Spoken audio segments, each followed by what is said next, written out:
విశ్వేశ్వరరావు విజయవాడ విపత్తు నుంచి తప్పించుకుంది. కాదు కాదు తప్పించారు. ఐక్యంగా పనిచేశారు తెలుగుదేశం పార్టీకి సంబంధించినటువంటి లీడర్లు. వాళ్ళల్లో ప్రత్యేకించి చెప్పుకోవాలంటే మంత్రులు లోకేష్, నిమ్మల రామానాయుడు. వాళ్ళు పడినటువంటి కష్టం ఎంత అనేది చూసే వాళ్ళకే తెలుస్తుంది. గ్రౌండ్ లెవెల్లో వాళ్ళు నిద్రాహారాలు మాని చేసినటువంటి పని మరువలేనిది. చంద్రబాబు నాయుడు ఆదేశాల ప్రకారం వాళ్ళిద్దరూ గ్రౌండ్లోనే ఉండిపోయారు.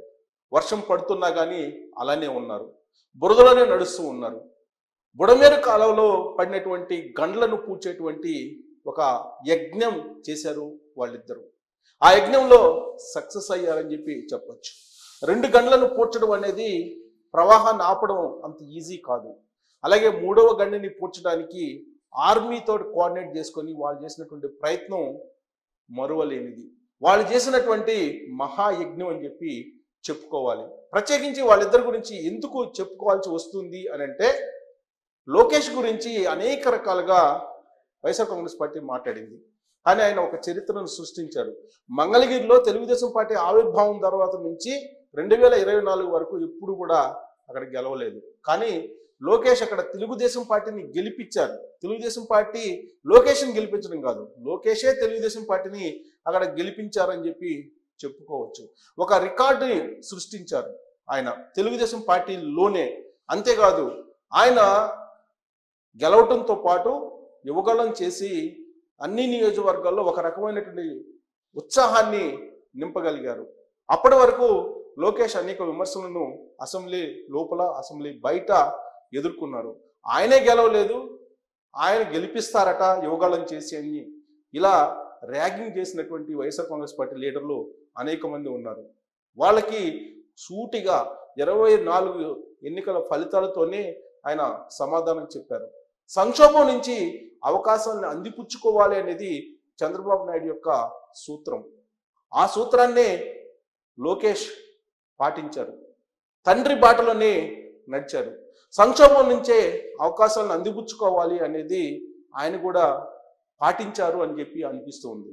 ఎందుకంటే 2019 నుంచి 2024 వరకు పార్టీ సంక్షోభంలో ఉంది. ఆ సమయంలో లోకేష్ నిర్వహించినటువంటి పాత్ర అందరికీ తెలిసిందే.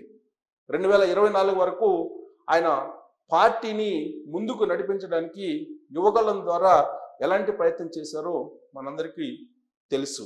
అంతేకాదు నిరాధారమైనటువంటి ఆరోపణలతోటి చంద్రబాబు నాయుడిని రాజమండ్రి సెంట్రల్ జైలుకి రిమాండ్కి పంపించినప్పుడు ఒక కుమారుడిగా లోకేష్ పోషించినటువంటి పాత్ర ఒక అద్భుతం.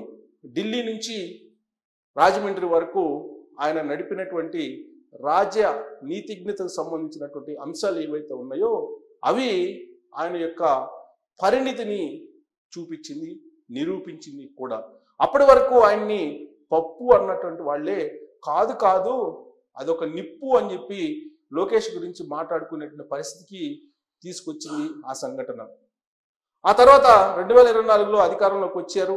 వచ్చిన తర్వాత మంత్రిగా ఆయన బాధ్యతలు స్వీకరించారు. సడన్గా విపత్తు వచ్చింది విజయవాడలో. బుడమేరు సంఘటన వచ్చింది. బుడమేరు పొంగింది, బుడమేరు కట్ట తెగిపోయింది. ఫలితంగా కింది గ్రామాలు మునిగిపోయాయి.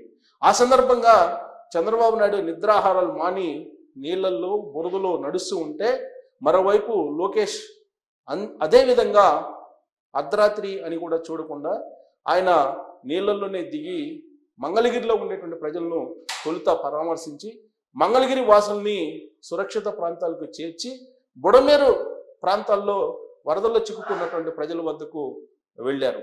అక్కడ తాను ఏం చెయ్యాలో నిర్ణయించుకున్నారు.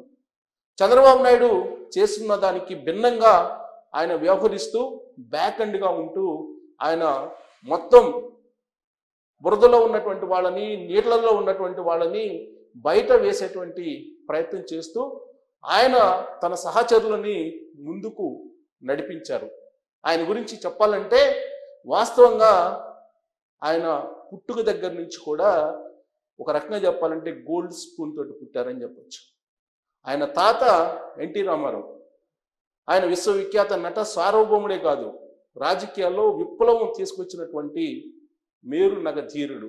అలాంటి మహోన్నతిని మనవడు లోకేష్.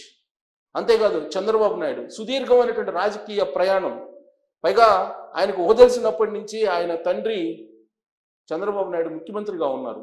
ఏ బాధ తెలియదు. అడుగు తీసి అడుగు పెడితే పూల పాన్పు అని చెప్పి అందరికీ తెలుసు. సున్నితమైనటువంటి జీవితం గడిపారు అని చెప్పి తెలుసు. విలాసవంతమైనటువంటి జీవితం గడిపారని చెప్పి అందరూ అనుకుంటూ ఉంటారు. ఆయన అమెరికా వెళ్ళి స్టాన్ఫర్డ్ యూనివర్సిటీలో చదువుకున్నారు, వరల్డ్ బ్యాంక్లో పనిచేశారు. అక్కడి నుంచి తిరిగి వచ్చిన తర్వాత రాజకీయాల్లో చాలా కాలం పాటు బ్యాక్ ఎండ్గా తెలుగుదేశం పార్టీకి నిలిచారు. ఆ తర్వాత 2014లో అధికారంలోకి వచ్చిన తర్వాత విడిపోయిన ఆంధ్రప్రదేశ్కి ముఖ్యమంత్రి చంద్రబాబు నాయుడు అయ్యారు. ఆ తర్వాత అదే క్యాబినెట్లో లోకేష్ మంత్రి అయ్యారు. దొడ్డిదారిన మంత్రి అయ్యాడు అని చెప్పి ఆయన మీద విమర్శలు గుర్తించారు వైఎస్ఆర్ కాంగ్రెస్ పార్టీ వాళ్ళు. ఆ విమర్శలన్నిటికీ 2024 ఎన్నికల్లో సమాధానం చెప్పారు లోకేష్. అంతేకాదు ఆయనకి కష్టపడే నేచర్ లేదు అనేటువంటి ఆరోపణలు ఎదుర్కొన్నారు. ఇప్పుడు బుడమేరు ముంపు ప్రాంతాల్లో ఆయన పడిన కష్టం చూసిన తర్వాత అప్పట్లో చేసినటువంటి ఆరోపణలు తప్పు అని చెప్పి వైఎస్ఆర్ కాంగ్రెస్ పార్టీ వాళ్ళే అనుకుంటున్నటువంటి పరిస్థితి ఇప్పుడు కనిపిస్తూ ఉంది. సున్నితమైనటువంటి జీవితాన్ని గడిపిన, విలాసవంతమైన జీవితాన్ని గడిపినటువంటి లోకేష్ ఇప్పుడు మాస్ లీడర్గా తెలుగుదేశం పార్టీ వాళ్ళకే కాదు ప్రత్యర్థి పార్టీ వాళ్ళకి కూడా కనిపిస్తున్నారు. చెప్పులు లేకుండా ఆయన ముంపు ప్రాంతాలకి వెళ్ళారు, బురదలో నడుచుకుంటూ వెళ్ళారు. ఒక గ్రామీణ ప్రాంతంలో మారుమూల పుట్టినటువంటి పిల్లాడికి మాత్రమే తెలుసు ఇలాంటి జీవనం. కానీ లోకేష్ ఇప్పుడు ఆ జీవనం నాకు కూడా తెలుసు అనేటువంటి విధంగా చెప్పులు లేకుండా బురదలో నడుచుకుంటూ నిరాశ్రయుల దగ్గరికి వెళ్ళి వాళ్ళని పలకరించి తానున్నాను అంటూ ధైర్యం చెప్పి వాళ్ళని విపత్తు నుంచి బయటపడేటువంటి ప్రయత్నం చేశారు అని చెప్పి మనకు గత 5 రోజుల నుంచి ఆయన పడినటువంటి శ్రమ, ఆయన పడినటువంటి తపన ద్వారా అర్థమవుతుంది. ఆయనకి చేదోడు వాదోడుగా మంత్రి నిమ్మల రామానాయుడు నిలిచారు. ఇరిగేషన్ శాఖ మంత్రిగా ఉన్నారు ఆయన. ఒకానొక సమయంలో రాజశేఖర రెడ్డి వైఎస్ఆర్ కాంగ్రెస్ పార్టీలో అంతర్గతంగా మాట్లాడుతూ చంద్రబాబు నాయుడునైనా కుప్పంలో ఓడించవచ్చాము కానీ నిమ్మల రామానాయుడు మాత్రం ఆయన కాన్స్టిట్యున్సీలో ఓడించలేము అనే వ్యాఖ్య జగన్మోహన్ రెడ్డి చేశాడని చెప్పి రాజకీయ వర్గాల్లో రామానాయుడు గురించి చెప్పుకుంటున్నటువంటి మాట. అంటే ప్రజాదరణ ఎంత ఉంది రామానాయుడికి అనేది ఎన్నికల ముందే జగన్మోహన్ రెడ్డి గ్రహించారు. ఎందుకు ఉంది అంత ప్రజాదరణ రామానాయుడికి అని అంటే, ఇప్పుడు ఇరిగేషన్ మినిస్టర్గా బుడమేరు వరద ప్రాంతాల్లో ఆయన పర్యటించి ఏ విధంగా ఆయన నిద్రాహారాలు మాని కాలువ గట్ల మీదే నడుచుకుంటూ ఆ గట్లను పూర్తి చేసేటువంటి ప్రయత్నం, ఆ గండ్లను పూర్తి చేసేటువంటి ప్రయత్నం ఎలా చేశారు అనేది మనకు తెలుసు.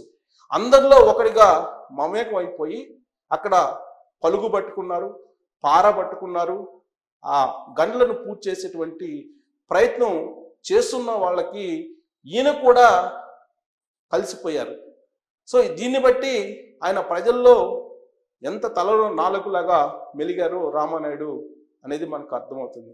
లోకేష్ అలాగే రామానాయుడు వీళ్ళిద్దరూ కోఆర్డినేటింగ్ చేసుకొని రాత్రింబవళ్ళు పనిచేసి విజయవాడ ప్రజల్ని, ప్రత్యేకించి బుడమేరు దిగువ ప్రాంతాల్లో ఉండేటువంటి వరద బాధితుల్ని విపత్తు నుంచి బయట వేశారు అని చెప్పి చెప్పచ్చు. సమిష్టిగా అందరూ పనిచేసినప్పటికీ చంద్రబాబు నాయుడు క్యాబినెట్ అందరూ ఎవరికి తగిన విధంగా వాళ్ళు పనిచేసినప్పటికీ కూడా ప్రధానంగా లోకేష్ అలాగే రామానాయుడు చేసినటువంటి కృషి మరోలేనిది. గత వారం రోజుల నుంచి వాళ్ళు పడినటువంటి శ్రమ విజువల్స్ రూపంలో మనం చూడొచ్చు కూడా. అలాగే నిరాశ్రయులు ఎవరైతే ఉన్నారో వాళ్ళని అడిగినా కానీ వాళ్ళిద్దరూ చేసినటువంటి ఒక ధైర్యంతో కూడినటువంటి, సాహసంతో కూడినటువంటి సహాయం ఏంటి అనేది కూడా చెప్తారు. సో ఇది రాజకీయ నాయకులకి, అలాగే ప్రస్తుతం జనరేషన్ రాజకీయాల్లోకి రావాలనుకుంటున్నటువంటి వాళ్ళకి అటు లోకేష్ ఇటు రామానాయుడు ఒక స్ఫూర్తిగా నిలుస్తున్నారు అనే దాంట్లో ఎలాంటి సందేహం లేదు. ఇక చంద్రబాబు నాయుడు పడినటువంటి శ్రమ, కష్టం, తపన అసలు దాన్ని వర్ణించడానికి కూడా లేదు. ఏ రాష్ట్రంలో ముఖ్యమంత్రి చేయనటువంటి ప్రయత్నం, చేయనటువంటి కృషి, కష్టం ఈ విపత్తు సందర్భంగా ఆయన చేశారు. గతంలో హుదూద్ చూసాం. హుదూద్లో ఇంత కష్టపడినప్పుడు కూడా ఇప్పుడు పడినటువంటి కష్టం కనిపించలేదు. కానీ ఇప్పుడు పడినటువంటి కష్టం ఆయన అది బహుశా జీవితంలో ఆయనకి ఎప్పుడు ఎదురు కాలేదేమో, ఆ విషయాన్ని ఆయన కూడా చెప్పారు. సో ఆయన నిద్రాహారాలు మాని 23 కిలోమీటర్లు ప్రొక్లైన్ మీద వెళ్ళారు అని అంటే చంద్రబాబు నాయుడు యొక్క తపన ఎలాంటిది, ప్రజల కోసం ప్రజాసేవ చేయడానికి అనేది ప్రత్యేకంగా చెప్పవసరం లేదు. ఓవరాల్గా విపత్తు నుంచి విజయవాడ బయటపడింది, విజయవాడ ప్రజలు బయటపడ్డారు. బుడమేరు కింది భాగంలో ఉన్నటువంటి గ్రామస్తులు సురక్షితంగా ఉన్నారు. ఇప్పుడు అన్ని రకాల సహాయ సహకారాలు అందుతూ ఉన్నాయి, అందిస్తున్నారు కూడా. త్వరలోనే పునః వైభవం అక్కడ వచ్చేలాగా చేయబోతున్నారు. ఈ మొత్తం విపత్తుకు సంబంధించి మనం చూస్తే లోకేష్ అలాగే రామానాయుడు వాళ్ళ రాజకీయ జీవితంలో ఏదైనా మరుపు రానిటువంటి సంఘటన చెప్పుకోవాలంటే, వాళ్ళు సేవ చేసినటువంటి సంఘటన చెప్పుకోవాలంటే ఇప్పుడు ఈ 4-5 రోజులు వాళ్ళు పడినటువంటి తపన, కష్టం ఇవన్నీ కూడా కనిపిస్తూ ఉంటాయి. అదే వాళ్ళకి రాజకీయ ప్రయాణంలో ఒక ట్రాక్ రికార్డ్ అని చెప్పి చెప్పుకోవచ్చు. సో మొత్తం విపత్తు నుంచి బయటపడటానికి తెలుగుదేశం పార్టీ వాళ్ళు చేసినటువంటి కృషిలో, రామానాయుడు అలాగే లోకేష్ చేసినటువంటి కృషిలో మీరు చూసి ఉంటారు వాళ్ళు చేసినటువంటి ప్రయత్నాన్ని. దాని మీద మీరు కూడా కామెంట్ చేసి వాళ్ళిద్దరు చేసినటువంటి ప్రయత్నాన్ని మీరు ఏ విధంగా చూస్తున్నారు అనేది తెలియజేయచ్చు. Thank you.